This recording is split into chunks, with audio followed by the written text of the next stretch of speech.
how to search on PandaBuy. If you would like to make a search on PandaBuy, it is actually quite very simple for us to do so. All we have to do is go ahead and then first of all, make sure to open up our PandaBuy app. Once you launch the app or the website, this is normally the interface you will see.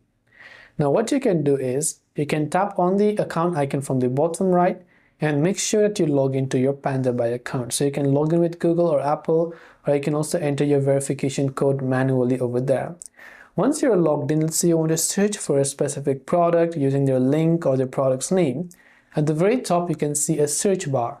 Tap on the search bar in the oval icon and simply go ahead and then search for what you would like to search over here, and then hit the search button that you can see right over here.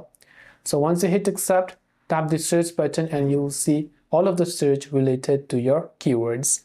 This is how you can search on PandaBuy. I hope that this video helped you. If you have got any further questions, feel free to leave them down in the comment section below. As always, thanks for watching till the very end of the tutorial, and see you soon in our next video.